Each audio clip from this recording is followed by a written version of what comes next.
22 fishing is super new. We Yeah. started in, and never in a million years did I think it would become what it is now. Much less in such a short amount of time. So, Right. we've been crazy blessed with the whole thing. Wonderful day. Wonderful day. Ain't stressing about nothing right now, cause everything's straight. I'm feeling so grateful, thanking my maker for this wonderful day. What's up, guys? RG here from the Stone Vet. Man, it's another Friday, man. It got you know how it is. It's the weather's turning in a lot of areas of the country right now. Some's getting colder, some might be getting a little bit nice and cool down, like places out in Florida and this guy right here that's out in Georgia. It might get a little bit cooler. It won't be so crazy hot anymore and humid anymore. Here in Oklahoma, it's getting cold. The wind's starting to bite, and like they say, that wind comes sweeping through the plains here. It don't matter how many jackets you got on, that thing's gonna bite right through every last layer you're wearing, man. And so it's an honor here. I got Mr. Elwood. Mr. Elwood runs Tackle 22 Fishing, man. He's another jarhead like me. He has that same EGA burning to his heart, man, just like I do. And his goal and mission is to help build our community, help support our community, man. And it's an honor to actually have another jarhead on here finally, man. I get tired of having all these damn Air Force and Army people, man. I was like, granted, we're all brothers and sisters, but damn, dude, it's hard to find some jarheads making a difference, we so damn hard-headed and stubborn. We're just like, I don't need no help. I don't want nobody to help me. I'm going to do this shit on my own. But it's nice to see that there's other veterans out there helping other vets. That's what it comes down to. That's what our community is helping each other build our community. I stress it every time on my Facebook page. I stress it out here on any podcast I'm on, is that we as veterans have to build our community to help Absolutely. build us, help take care of us, because nobody's going to take care of us, man. If you've never served, nobody understands the nonsense and the headache that we deal with on an everyday, the demons that attack us every day and telling us how worthless we are, and how we can't be good enough for society and stuff like that. So we need our brothers and sisters to help us get us out of that damn rut. Some of y'all might know what foxhole is. A lot of y'all probably don't know what a damn foxhole is, but I know Elwood right here. He knows what a foxhole is. He's had to live in a I've couple one of or them. two of my time. He's had to dig a couple of them. He had to live in them, even though his job didn't require him to. But he's like, I gotta dig a damn foxhole for what, man? That's it. So why don't you go ahead and tell us a little bit about your time? What did you? So you spent 8 years in the Marine Corps, man. That's like, a lot of people look down at us. I did 9, and they look down at you like, damn, you're already halfway through. Like, no, I'm not halfway yet, man. Tell us It's about hard. your time serving in the Marine Corps. I joined in 2002, and let me tell you, I needed the Marine Corps a lot more than the Marine Corps needed me at that time. My Absolutely. I tell everybody my life started when I stood on those yellow footprints. Mhm. And it was a wake up call. My mother and father were both Marines, and Oh, when I started talking about joining, they were like, "No, join the Air Force." wow. Right.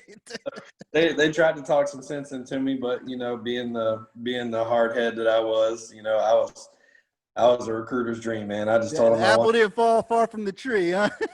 No, it didn't. They should have known better. They knew where I was going, so Absolutely. So mom and dad did it. There's no reason why I can't do it. that's it. That's it. You always, you don't have a competition with your parents, but you I kind of want to want be to. as good. I want to be at least as good, right? That's it, because coming up, they always had stories and stuff they did in the Marines and stuff like that, because they were Beirut era Marines, and Oh, hearing some of the stuff that they talked about, that's something that I wanted to be a part of. right. And Them war stories, right? You're like, I got to get me some war stories too, man. And you that's joined it. in '02. Yeah, you definitely had your time. I joined back in '01, back in January of '01. That's how I started my new year, 2001, man. Went over Yeah. to San Diego, Hollywood, California, man. I was a Oh Hollywood yeah, Marine. I see. No, I really deal with the mountains and the sand fleas, man. oof. You can have the hills. You can give me the sand, please. I'll take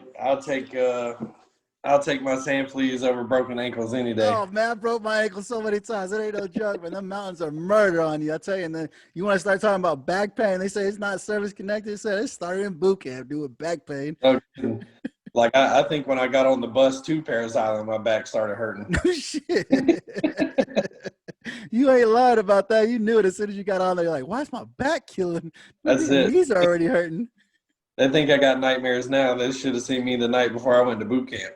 Oh, I didn't even sleep. I know that. They had me in that hotel room. I was like, I wasn't even sleeping, dude. I was like, we were close enough that we were on a van straight there, you know. oh, wow. That was miserable. But yeah, I was crash fire rescue. We responded to aircraft emergencies, aircraft crashes, fires, any hazardous materials responses, anything like that. So we were firefighters, and we specialized in aircraft rescue, shutdown and egress procedures, rescuing of personnel. So it's very, very technical when you're dealing with military aircraft and the ordnance that they carry, and the features of the aircraft and how to safety certain things, and how to remove pilots properly and safely. You know, so it's a very short school and a very long on-the-job training, because, you know, things are dynamic in the military. You know Absolutely. that. So your training is every day. No, you know, absolutely. Absolutely. Rescue procedures, fight and fire techniques. I mean, it's an everyday training. So there's no Absolutely. days. I mean, it's like a firefighter, but I mean, it's like you are like a firefighter, paramedic / firefighter type person, you know, having them. It is. We have, people. our school is actually on Goodfellow Air Force Base in San Angelo, Texas. It's the all-service military fire academy. So we were trained in all aspects of rescue and firefighting before we step into the job. God, that's intense. So did you have any joys of actually having to save people from downed aircraft? Oh man, they kept us pretty busy, bro. I mean, between in-flight emergencies, ground emergencies, aircraft crashes, you know, they kept us very busy. And unfortunately, the violent nature of aircraft crashes, there's not a lot of joy to be had, you know, in those opportunities. But a lot of near misses, a lot of ground and in-flight emergencies that we stand by for. You know, there's definitely some gratitude from flight crews when you're able to watch them get off an aircraft safely, knowing that we were there, or if we had to safety a certain thing. You know, there was Hueys and Cobras who come in my first enlistment who bent a skid trying to land, and, you know, they had to hover, and our guys had to cut the skid off of it while it's hovering, you know, like literally a freaking helicopter is hovering. They're out there with a K-12 saw cutting a skid off of it, you know, just so they can land that aircraft safely.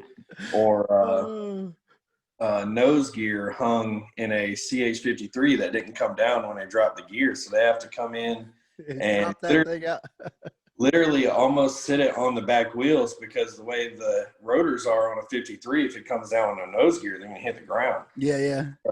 We go out there with it's called a pike pole, you know, a really long stick with a hook on it, and try to snatch it down. You got some stories then, huh? You got some stories. We did some silly stuff, bro. And at the end, if it didn't come down, we literally had like ratchet strapped mattresses, probably 10 or 15 mattresses ratchet strapped together, and they would drop the nose of this helicopter onto a bunch of mattresses. That'd be fun watching you guys run across the flight line trying to drop the damn mattresses underneath the aircraft. You know what I mean? And it's crazy because it's like, this ain't working. Go get all the beds out of the station. Right? And you can definitely see a bunch of freaking jarheads running around like, oh shit, this ain't gonna work. We gotta get more stuff. We need more beds over here. Hey, boo. No lie, man. No lie. I mean, dang. Yeah, so I could definitely, you don't really think, you hear about people who are firefighters, and, you get the little calls in and out, doing little things here and there. But I mean, to actually hear how you're like, nah, man, I had to do some stupid crap. Like some of these aircraft there, and a lot of people don't get it, that these aircrafts, man, they're just mechanics. Like, they're just regular jarheads working on these things that went to school to learn a little bit. Like your job, how your job is it's more of on-the-job training versus going to school and actually learning how to do the job. Going to school to teach you the basics, but when you actually get your experience, is actually being encountered last minute. Hey, dude, this aircraft, the nose gear ain't falling. We got to go get it. And you're like, holy shit, I don't know how to do that. I've never done that before. And so you have to Crazy. sit back and watch it. The amount of publications that we had to study and learn for these aircraft, it's incredible, man. Coming in, I was a Lance Corporal. I had been in for a year. My mind was blown. Like, I was stepping school, my chest all poked out, ready to go fight some fire. And they dropped some books on my desk like, hey, Boot, start learning these aircraft. My mind was blown at the stuff that we had to learn. But I got kind of nerdy about it, and I really enjoyed the learning process, which it enabled me to learn a lot about these aircraft, and in turn made me a better leader as I come up, because I was able to pass these things down to the younger Marines and, give them a little bit of a leg up and hopefully keep them safer in certain situations. Right. No, absolutely. And that me as an engineer, that was my biggest thing. I didn't get the publications thrown at me like you did, but I mean, a lot of time, like I said, I joined the Marine Corps to be a water purifier. That's what they put me. What it ended up being, man, they fucked me when I first came in. My recruiter, I was like, what do you do? He's like, I'm a bulk fueler. I fill up aircraft. I said, I want to do that. That'd be easy. I can come back here and work at the airport, right? I mean, how hard can it be to freaking fill up a couple of airplanes with gas, So I thought, hey, maybe, but when you're young, I was only 17. I fucking didn't read no paperwork. I just signed that shit. So let's go, don't read that, and that's why you learn the older you get. You're like, I got to read every damn thing I'm about to sign because I don't know what I'm signing, And so I did that. I graduated from MCT. I did MCT there in San Diego or in Pendleton. And they were like, hey, you're going to be a reefer mechanic. I said, sweet, HVAC, I can do that. Hell yeah, that'd be fun. That's a cool trade to learn. I could use that when I get out of the Marine Corps. Get to do that? Yeah. I was like, I could be HVAC. I could work on HVAC equipment when I get out. Hell yeah, let me go do that. They sent me over to Aberdeen Proving Grounds out in Maryland. Oh, yeah. I get there one day, like 2 days before class starts, the commander pulls me in the office. He looks at me, he said, you too stupid for this school. I was like, fuck, your ASVAB score's too low. I was like, so why the fuck y'all send me here then, So you guys shipped me from freaking Camp Pendleton all the way to freaking Aberdeen Proving Ground, Maryland. And you guys said, no. You probably got like a bus ticket to go all the way across country. Man, I get there. Now I got the bus ticket to Camp Lejeune, Courthouse Bay. Oh, they yeah. say you're going to be a water purifier now. I was like, fuck, dude, how stupid you got to be to do this fucking job? Oh, man, Camp Lejeune was a nightmare. It never ended for me. It never ended, dude. I got there. I did my MOS school there, and they how they ask you after you graduate from school, where you want to go, East Coast, West Coast, or overseas? And I was like, what do you recommend? I told the instructor, I said, what do you recommend? He said, I recommend going to Okinawa now, so you don't do 3 years, and your last year they ship your ass over to Okinawa for a year, then you got to get out, and you're like, what the hell am I going to do now? I was like, fuck it, send me to Okinawa. Let's go to Okinawa. My wife was still in high school at the time. She was finishing up high school. Like I said, I was only 17, dude. She was finishing up high school. And I was like, let's go to Okinawa. I spent a year in Okinawa. Best year of my life, dude. I love that place. I was like, it got bad over there because when I first got there, they had just lifted the Cinderella clause. They just lifted it. And so we didn't have no Cinderella clause. But that year, when my time was up, boy, they enacted the Cinderella clause. They said, no, you guys can't go out fucking doing whatever you want, Yeah. I was actually born on Camp Lejeune and then went back to Geiger, which is in the same area as Lejeune. Yeah. And then, same thing at Schoolhouse, East Coast, West Coast, overseas. I picked overseas, East Coast, West Coast. Wound up at Marine Corps Air Station New River, right down the road from Lejeune. And I was like, come on, man. It's like, is this real life? Like, I go somewhere else? And it was wild, dude. When were you out there? When were you out there at freaking New River? Oh, I was there 2003 until we got home from Iraq in late 2006. Shit, you were there when I was there, man. I was there. I left, like I said, after I left Okinawa, I came back and they said, well, you want to go swing with the wing? I said, I might as well. I went out when I was in Okinawa. I was with 3rd Maintenance Battalion. So I was replacing diesel engines, like big generators, the big diesel generators. I was replacing diesel engines, replacing motors, replacing the whole generator itself. And so me as a young I left Okinawa as an E3, as a Lance Corporal, Lance Cooley. And they said, damn, you got all this experience now. So I was like, yeah, let's go swing with the wing. Why not? Let's just take a chill. I've been working 18-hour days.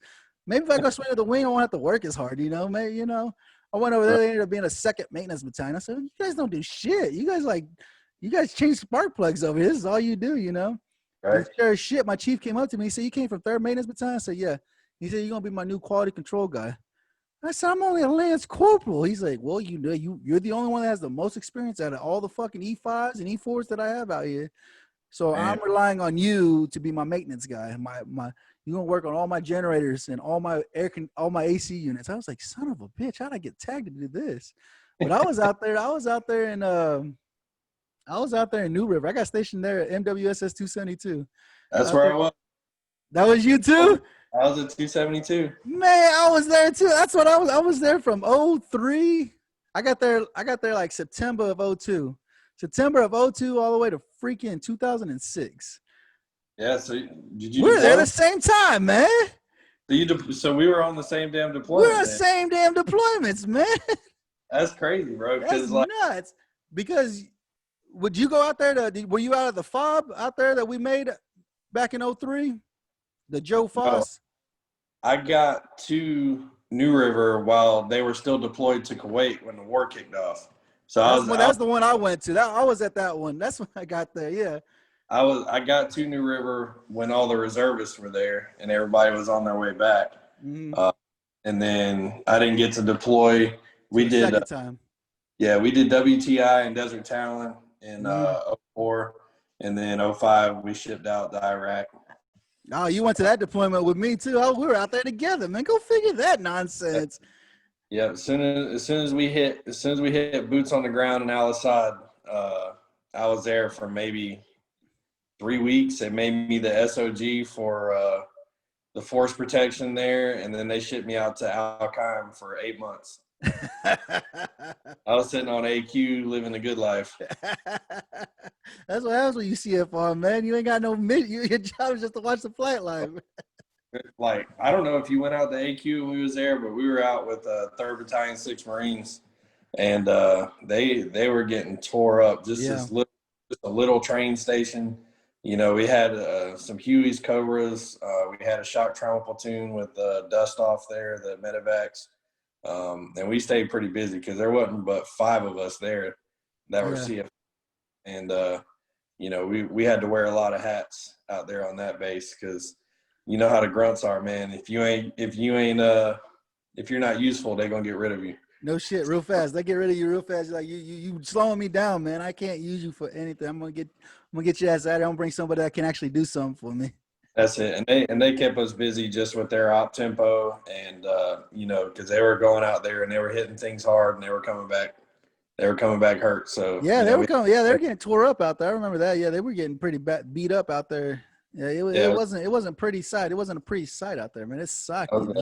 Operation Steel Curtain, I believe. Yeah. They were getting hit up. They were getting hit up hard, but I mean, I guess you as a CFR, so you say you're having Hueys, because that's the biggest thing with the Marine Corps. It's a bunch of rotor wing. I mean, more rotor wing than it is the fixed wing side. Well, I don't know. Marine Corps got a lot of fast movers, bro. Do they got? You would know, man. You're the CFR guy. You got to study all that information. Let's see. Like I said, I was supposed to get out whenever we got home from Iraq, but you know, I really enjoyed the big Marine Corps, being a part of the big picture out there, you know, serving and doing our thing. So I re-enlisted and tried to jump on the next deploying unit and got sent out to, I was still a corporal, and I got sent out to Marine Corps Air Station Beaufort, MWSS 273. 273, yeah. Yep, and out there was nothing but F-18s. Oh, okay. And, yeah, I showed up and they, you know, I'm doing all the workup stuff, getting ready to deploy. And one day they come out there and they're like, Anderson, why are you still here? And I was like, what do you mean? Why am I still here, Gunny? Like, I'm supposed to be why am I still standing here? Do I have an appointment I don't know about? He's like, no, you need to FAP over to station. And I was like, the hell you say? I just PCS'd here to deploy, dude. Like, I'm not going to station. This is not re-enlistment incentive. What are you doing to me? He was like, no, we're full. You're going to station. And I was like, damn. So he's almost sit here and go nowhere and do nothing, man. I'm gonna watch the flight line. Yeah, man. That was kind of a hard point for me, man, not being able to go out with him. But I had a good time at Beaufort, man. I had a lot of great leaders and a lot of great Marines around me, and that's where I met Master Sergeant Tom Carambellis, and started having a lot of problems. A lot of sleeping issues and stuff like that, and it really started to affect my work.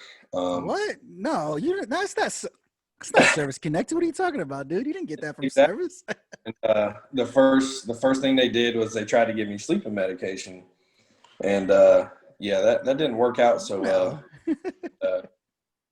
Tom Master Sergeant Carambellis, he was always a great mentor, and Gunnery Sergeant Greg Harlan was an amazing mentor to me.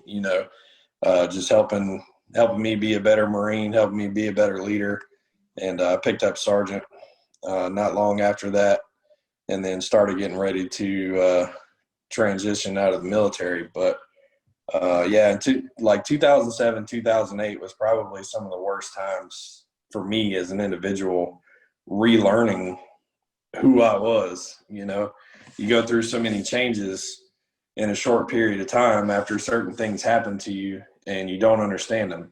No, absolutely. And that's one of the biggest things that we struggle with as veterans, man. That's the reason I started this whole Stone Vet thing, is that who are we after we get out, or after, like you said, after a traumatic event that has occurred or something in our lives, we tend to forget who we are and what our purpose is anymore. So I was blessed to have James McNeil on my show not too long ago, and he's an Army vet. He has his story. I mean, he's dealt with what do you call it, like personality disorders type stuff. You try to figure out, like, I'm a Marine, you're a jarhead, just like me. We're Marines till the day we die.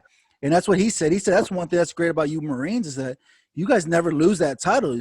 He said, me as an Army guy, he said, I'm an ex-soldier.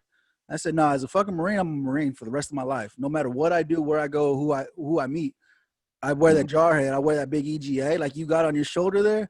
I had that EGA. Everybody knows, don't fuck with him. He's a Marine.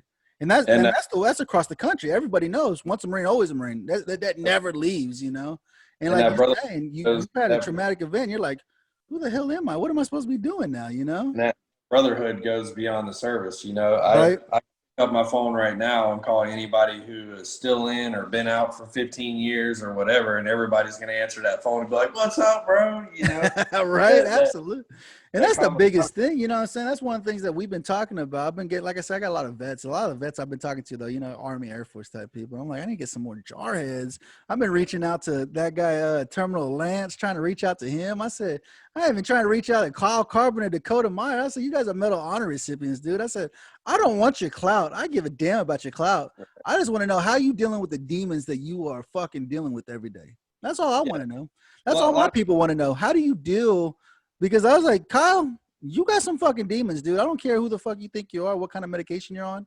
You got some demons you're battling every fucking day. Absolutely. And, a lot of people think you kind of want to ride their clout a little bit, but, at the same time, you're running around, you're doing all these events or something like that. Why don't you stop, take a step back, and try to help somebody else get through a time. You know what I mean? Absolutely. Because they may not see what you're doing elsewhere, and it's not like he's not doing anything. He's out there doing his thing, but it's easy to forget that a lot of people are getting big healing through small organizations. Absolutely.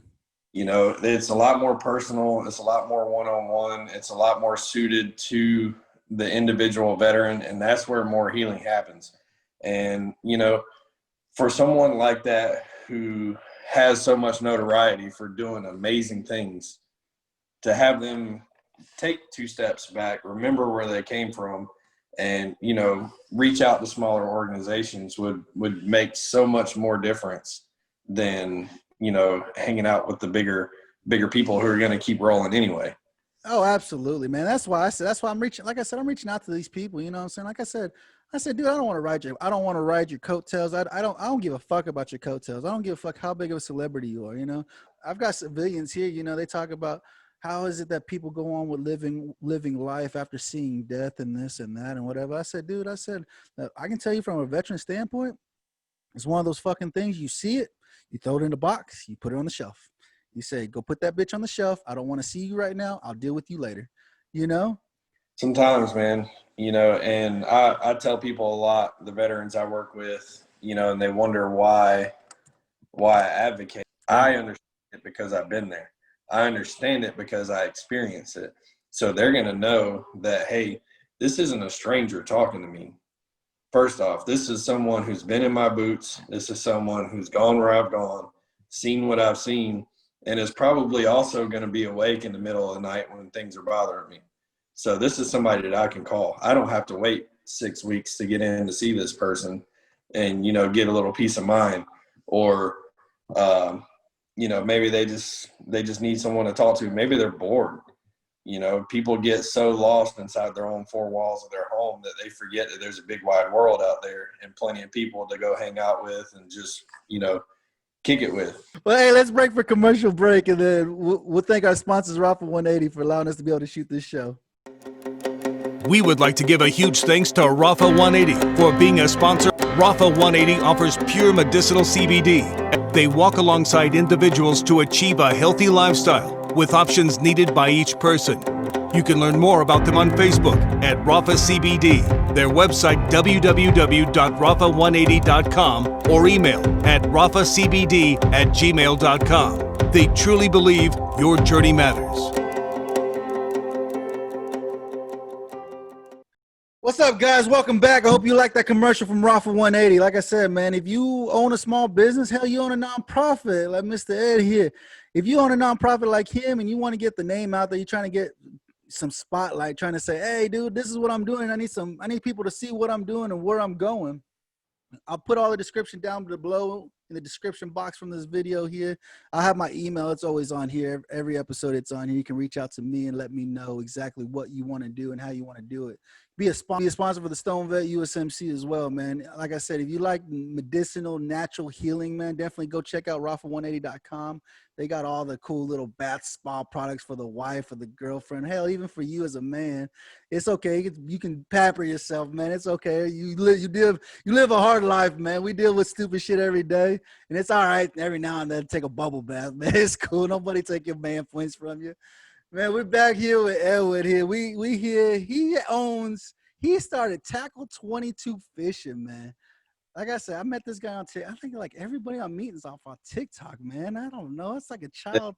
TikTok has been amazing for the organization. It is, man. That's what I said. I follow Gary V, and Gary V, he's that self-made millionaire. You hear about these self-made millionaires. It's like, how the hell are you? How'd you do it? Can you give me some advice, some input on how to become a self-made millionaire? That's it.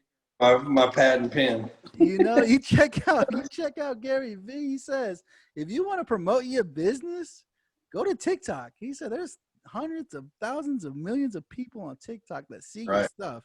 60-second videos, dude. That's all you got to do. 60 seconds. Post a video, And on there, you get a lot of clout, man. You see a lot of people. You see a lot of things. And you get to meet cool people. Like here, like Mr. Tackle 22, man. He got Tackle 22 Fishing. It's his goal to become this nonprofit to help veterans escape reality for a little bit, man. Why don't you tell us a little bit about your organization, man? That's it. So like I mentioned before, in 2007, going into 2008, really just, what that was the struggle bus for me, really relearning who I was, trying to integrate back into some things after deploying and, just noticing that some things weren't right. Really started to get depressed and, having trouble at work, and really started to consider, why am I still here? That type of mentality, and just staying at home. And once you're stuck inside those four walls, man, and you're not going anywhere, you just start to circle the drain. Oh, yeah. And Master Sergeant Tom Carambelis, he reached out to me one day and was like, hey, let's go fishing this weekend. And I was like, all right, Master Sergeant, bet, let's go. So, we went out fishing, and we were sitting on a pier in Beaufort, South Carolina on the Broad River. And we were out there from dark until almost dawn, just bullshitting about nothing, catching sharks off the pier. Great time. And it just, that small gesture, saved my life, because I had a new outlet. I had something else to do, so I couldn't wait to get back out there and go fishing again. Right. It got really expensive because I started buying the hell out of some fishing gear. But that very small gesture of him noticing that something's going on and to take me outside of work and on his own time and just talk to me about it, talk to me about where, and not even so much talk about what's bothering me. He went out there and he told me about his experiences, because he was a master sergeant. He'd been around for a while. He's seen a few things, Right. He told me about what he's seen, how he's dealt with it. And that made a world of difference to me, man. And I separated from the military, got out, come to find out in 2016, Master Sergeant Tom Carambellis took his own life. And he became one of the 22. And it crushed me because, he saved my life. You know what I mean? And he never knew what he did for me, Right. as we're not outward talking people, I wasn't going to give him a big hug and be like, Top, you saved my life, that type of shit. But, to just know that he did that for me and then I wasn't there to be able to do that for him broke my heart. So, when I got to here, when I moved here, I just started reaching out to anybody and everybody. I started posting on Facebook groups in the area, hey, I'm going out fishing on such and such date. Any veteran or active duty service member is welcome to join. You don't have to bring anything. I'm going fishing anyway. Just come out, hang out, and we'll just go fishing. And it took off like crazy. Awesome. And so I was like, well, because there was always that lingering, I don't want to say guilt, but I wasn't able to pay Tom back what he did for me. So, it's like maybe I can pay it forward. Maybe I can be for somebody what Tom was for me. Just very, very casual day of fishing can mean a lot for somebody. No, absolutely. And like I said, that's what I always stress about with the Stone Vet, man, is you have to build your community around you. You can't, like I said, fucking civilians don't understand us, dude. They don't know what we've been through or where we've been. That's one thing I always tell you. My wife always tells me, hey, you need to go make friends. I said, with who? I'm almost 40 years old. Who the fuck am I going to relate to that knows the stupid shit that I've dealt with, the ignorance I deal with on a regular basis, My brothers and sisters, they understand, oh man, I understand that bullshit. I know what you're going through. I can somewhat relate to what you're dealing with, And for us, that's why I tell people, I say, you didn't have to go to war. If you didn't go to war, good, congratulations. If you didn't go to fucking Iraq, Afghanistan, or fucking Vietnam, or fucking Beirut, or where the hell, whoever's still alive, if you didn't go, congratulations. But when you went to boot camp, guess what? You got PTSD. Sorry, hate to break it down to you, but you got it because guess what? They broke you down mentally and physically so they could build you back up to the standard that they wanted you to be at for their branch of service, for whatever branch you were in, Army, Marine Corps, Air Force, Coast Guard, fucking Navy, it don't matter. Even Space Force, but they broke you down so they could build you back up to be to the standard they want you to be. Guess what? That's PTSD, regardless how you look at it. Even just integration into the military lifestyle and then trying to transition into civilian. Right. It doesn't mesh. It's oil and water. And though they're implementing programs like, your TAPS and your separation classes and all that stuff, it's a very small piece of a very, very big issue. Absolutely. It's a very big, that's one of the biggest things is so people who are getting out of the military, whatever the program is called, wherever you're at when you're getting out, that's one of the biggest things that they miss is talking about, hey, you got to do your VA disability claim. You got to get that thing rolling. Fuck, I don't know anything about it. If you're anything like me, you didn't go to fucking medical. If you didn't have to go, you didn't go, But you got all these problems now that you didn't annotate. And guess what? It's going to be a pain in the ass when you get out to go file the claims and if you don't have anything annotated, Yep. And not only that, then you got to find a job. Like, what am I good at? What can I do? I was an engineer, but fuck, that don't mean the engineer in the Marine Corps is not the same as an engineer outside in the civilian world. I never felt more alone when I got out than being in a room full of civilians. And I went overseas contracting in Afghanistan for 3 years. And even, I got that felt like home to me, most of the contractors were military. So, it's like I got to go back home. And when I came back, when that was over, when I finally decided I had enough, it was trying to reintegrate again, and I always felt alone and stuff like that. So started working with veterans through a nonprofit organization founded by me, my mother, and my stepfather called Veterans Equine Trail Services. You can find them on Facebook. They are located in Wisconsin, and any veteran or active duty service member is welcome to go out to the farm and hang out, learn about horses, go riding once you get to that point. My mother is a prior Marine. She runs the program. And they, more than happy to have veterans out on the farm. It's veteran ran, veteran volunteers, and it's amazing. It's been going since, I think, 2011. Oh, wow. And that's where I really got to be passionate about working with veterans. And so when I moved to Georgia, and came here and started fishing a lot, falling back in love with fishing, I wanted to get more veterans involved, get more service members involved. So I started offering seats on my boat and just building a big network of veterans and soldiers in the area, because I'm in a very heavily Army populated area. And it took off like crazy, man. And we've been so blessed. That's awesome, man. Yeah, especially, like everybody knows, when you have a nonprofit, you have to have the sponsors, you have to have the donors to help be able to fund these trips that you take for veterans, to help veterans go out in the water and actually, you get a boat. You're going to need a bigger boat. You're going to get more people. You got to get a bigger boat. You got to get multiple boats, And we're definitely feeling the growing pains now. We started in May with Tackle 22, and, it's blown up. We're located in Southwest Georgia. We do fishing trips. I try to do at least 2 to 3 a month. Oh, and, wow. If anybody's filled up a boat full of gas, the cost of that. So, we have a running cost of probably close to $200 to $300 per trip. If it's just a single day trip local to me, where I'm not having to pay a lot of travel expenses for me or the veteran. And we've been very, very fortunate to get the attention of some sponsors. I'm sure y'all can see my fancy dress. Absolutely, blue. Man. Show it off, man. People got to see who the sponsors are, because like I said, they support you. And if people go out and support them, then they're able to support you even more, and they're amazing companies. And there's only one of them out of the 5 or 6 that we're sponsored by that is a veteran-owned business. Oh, wow. So not just veterans noticing what we're doing. It's civilian business owners, small business owners going, hey, I need to get involved with that.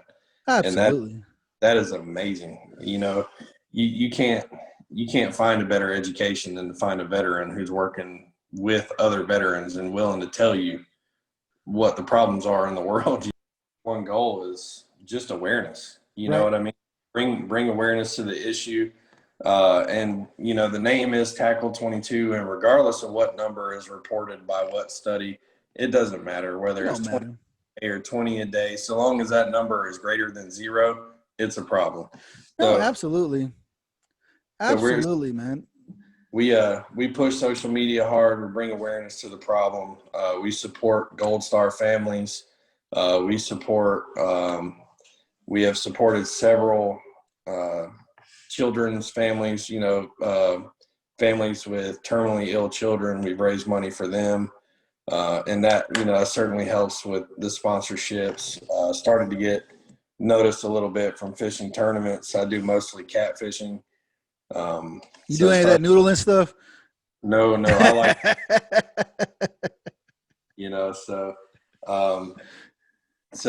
if you go to our website, it's tackle22fishing.com. The first 3 letters the first 3 words that you're going to see is awareness, intervention, and prevention. And that's what it's all about. So we're going to tell people who don't know what the problem is. We're going to get guys and girls out on the boat. We're going to pair them with other veterans, and, just try to make a difference in their life. And if their life is groovy, we're going to have a great time fishing, or we're just going to have a great time fishing regardless. And the feedback that we get, from the veterans, has just been amazing. It's so heartfelt thank yous, and just to have that impact from a very, very small and simple gesture like what was done for me when I was struggling, it's such a humbling experience, man. Man, if I reach one person, I did my goal. That's what I wanted to do, is be able to really, like you said, you're raising awareness. You see these people doing these push-up challenges and shit. I said, that's not raising awareness, man. I said, if you would go out and look, I mean, if you're on TikTok, that's where I'm seeing half these people doing these damn push-ups. If you go on there, you see a veteran on there, how about you message him, or you try to say, hey, dude, hope you're doing okay today, And that's the biggest thing, is being able just to reach out. You got to actually talk to people. That's the biggest thing, man. If you watch any of my videos, I close them a lot with a phrase, and I always say, send a message, send a text, pick up your phone, make a phone call your veteran friends, get them outside, get them out fishing. You might just save a life, because you never know who's sitting on their couch eating Cheetos, running through the stuff that happened to them in their head, 8, 10 years ago, and they just can't get away from it. So that little phone call is going to break that cycle. What we got to do is build our community. Like I said, why do you think Disgruntled Vets has over 600,000 followers on one page? It's not because they kept it to themselves.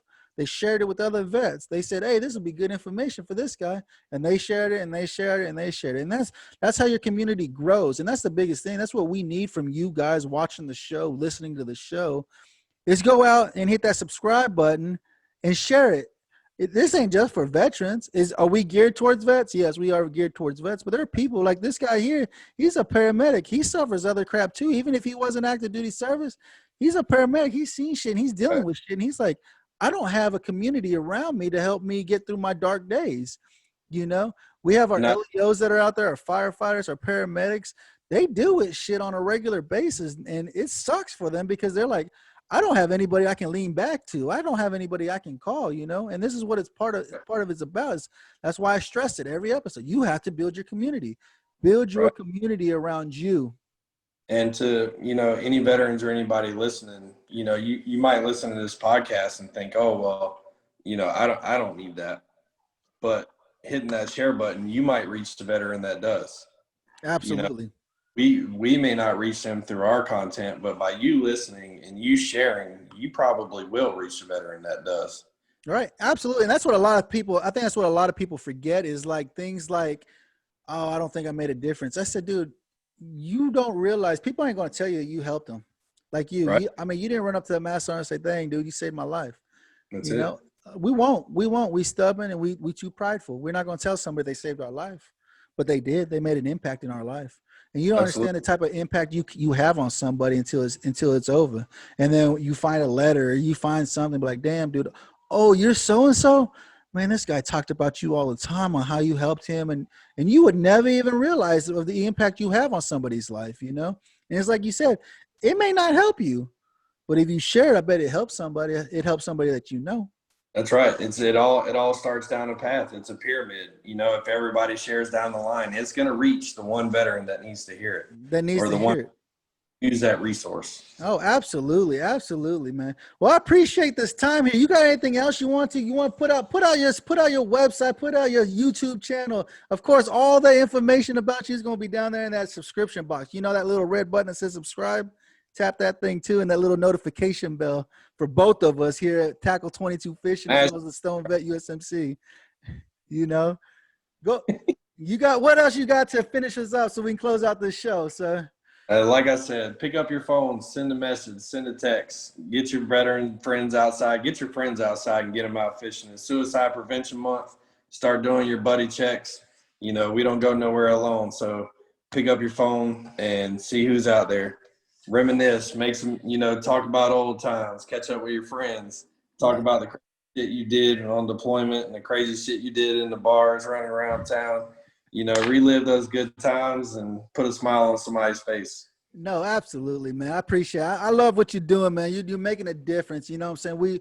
There's a lot of groups out there. We just got to make awareness to let people know, hey, we're out here to save you. We're here to help you, We're providing you a purpose. We're making sure that you have a purpose in this life. We don't want you to go around walking around lost. You did that when you got out, and some of y'all are still walking around lost. Like, what do I do now? What do I do next? A lot of things that we're doing now, these are just jobs. They're not careers. Hell, if you got a career, congratulations, man. How about you tell me a secret so I can figure that out myself, if anybody is listening and, you know, you don't want to go fishing and anytime 24/7, 365, you just want to get some shit off your chest, you visit tackle22fishing.com and message the page or message our Facebook page or our Instagram. You're going to reach me directly, and I'm happy to listen to anything you got to say 24/7, anytime. Absolutely, man. Well, I appreciate the time you had here, man. I appreciate you guys taking time out of your day to listen to our show, listen a little bit about what we're doing and the type of differences we're making in our community, man. Definitely, you know, reach out, talk to somebody, call somebody. You got a brother or sister out there you ain't talked to in a little while, you probably want to check on them, man. The holidays are coming up upon us. They're coming up upon us, man, and it starts getting dark. It starts getting lonely, man, with the holidays coming close, man. Definitely reach out, man. Go check out tackle22fishing.com, man. Like I said, I'll have all the description down there at the bottom in the description box to reach us at. You know, I appreciate what you guys are doing. I appreciate what you're doing, sir, with your organization, man.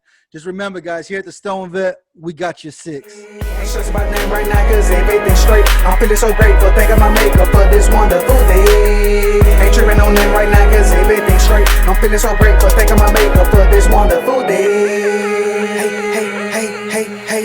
Hey, the intro is visual to your mind. Sit back, relax, and feel the vibe. I think about what I'm going through. I wouldn't be nothing.